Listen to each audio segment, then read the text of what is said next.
একটা জব করতাম কৃষি গবেষণায়।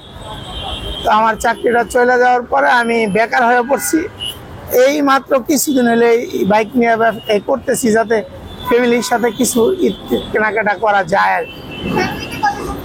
আমার ফ্যামিলিতে আমার দুটা মেয়ে, একটা ছেলে, আমার স্ত্রী, আমি। এখনো হয় নাই। নিজের জন্য চিন্তা ভাবনা নাই, ফ্যামিলির জন্য চিন্তা ভাবনা করতেছি আর কি, যাতে এটা কইরা আপাতত সংসারটা চালাইতেছি, বাকিরা দেখা যাক যদি আল্লাহ এরকম কিছু তৌফিক দেয়। এটা অনেক কথা, এটা বলতে গেলে অনেক সমস্যা আছে। এটা হলো সরকারি ব্যাপার স্যাপার, তো দলীয় অনেক ব্যাপার স্যাপার থাকে। মনে করেন আওয়ামী লীগের আমলে চাকরি নিলে মনে করে যে আওয়ামী লীগের লোক, এই ধরনের সমস্যার কারণে চাকরি চলে গেছে। ওয়ালটন আবারও মিলিনিয়ার অফারে ওয়ালটন ফ্রিজ কিনে আপনিও হয়ে যেতে পারেন মিলিয়নিয়ার। মিলিনিয়ার ছড়াছড়ি দেশ জুড়ে, এটা শুধু ওয়ালটনই পারে।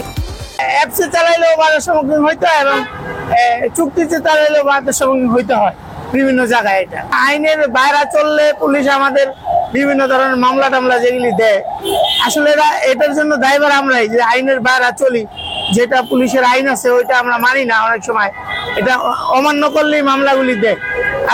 যারা এইটা অমান্য করে তারাই মামলা খায় এটার জন্য।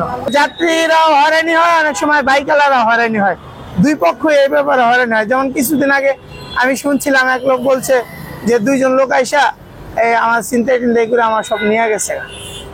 এটা বাইকালারাও হয় এবং যাত্রীরাও, দুই ধরনের লোক এটা শিকার হয়। চুক্তি দ্বারা চালাইতে এক যাত্রী আমাকে মনে করেন যে বিকাশে ভাড়া দেওয়ার কথা বইলা বললো যে ইফতারের টাইম হয়ে গেছে, তাড়াতাড়ি আমার ভাড়া না দিয়ে চলে গেছে, পরে আর দেয় না আমার টাকাটা। এটা হয়েছে এরকম। এই যেমন দ্বিতীয় রমজানে আমার এটা হয়েছে, ভাড়া দেয় না, 250 টাকা ভাড়া রান দিয়ে চলে গেছে।